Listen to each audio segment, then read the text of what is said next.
da zuwa tashar Gonar Mawaƙa, inda za mu kawo muku sharhi akan waƙar nan ta Aisha. Kamar yadda kuka gani a cikin fim ɗin nan na A Cikin Biyu Again, kar ku gane a ciki, to a cikin fim ɗin A Cikin Biyu Again aka ce biyu ne, to haka magana take. To lokacin da aka zo wannan baitin, a lokacin shi ka san mawaƙi Dauda Kahutu-Rarara a cikin waƙar ya fito zaman, a cikin fim ɗin entirely ya fito zaman shi mawaƙi ne, ko ba haka ba. To kuma idan tunda shi mawaƙi ne, kaga dole ya zo ya gabatar da waƙa, zai tashi ya fita. To a lokacin da zai tashi ya fita yana zuwa daidai inda Aisha Umar ke tsaye, ga sauran ƙawayenta sun taru, irin ƙawayenta ne biki, da ita uwar gida ce, ga kuma amarya can zanne kamar na gaya muku wancan bidiyon da gabata. Ga amarya can zanne, shi kuma ango Ali Nuhu ya taso wurin uwar gida na laɓa ta, sai ta shigo tana mashi. Sai kawai mawaƙin shi daga nan sai Dauda Kahutu-Rarara ya fara cewa Aisha, Indo Aisha na sara miki. Aliji ba mu kiɗa. Ka dai gyara gangarka da kyau da kyau Aliji, don ba mu san kai mu kiɗan da ba shi ne. In ba ka iya, mu sa kashifin kiɗa, amma dukan kun iya.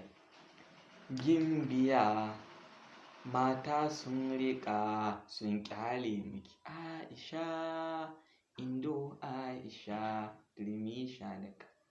Sarauniya mata sun riga sun ƙyale miki.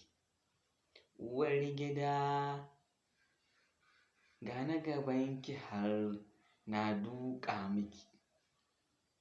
Sai da ke domin kuma na riga na yarje miki.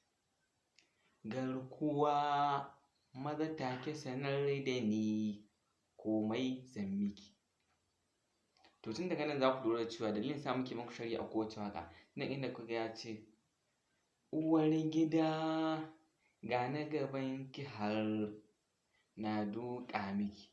Rigigim kiɗi ya ɗauka, sai Aliji kawai sai ga aka hasko amarya irin ranta ya ɓaci. Ok, an riga an ƙara nuna uwar gida kenan, tun yanzu kishi ya tashi. Good. Ko ba kun san dole mata kowace za ta kishi. Again, baya ga wannan kun ga tun nan shi mawaƙi Dauda Kahutu-Rarara ƙara da uwar gida sai ce kuma sai da ke domin kuma na riga na yarje miki. Wato sai da ke uwar gida, shi kuma ya riga ya yarje mata. Da kuma garkuwa maza take sanar da ni komai zan miki. To ana gama wannan baitin kuma me za a yi? Kaga ita kuma amarya ranta ya ɓaci, ana dina. Dama an ce a ranar jajibirin ko? Kawai sai ta kama hanyar tahiyarta. Kawai hanyar take kama hanyar ta bar ma wurin dina inda ake dina.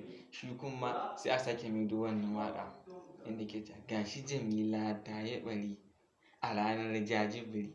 Haba me Aisha Umar za ta ita kuma sai murna saboda an yabe ta, an yabe ta. To wannan kenan.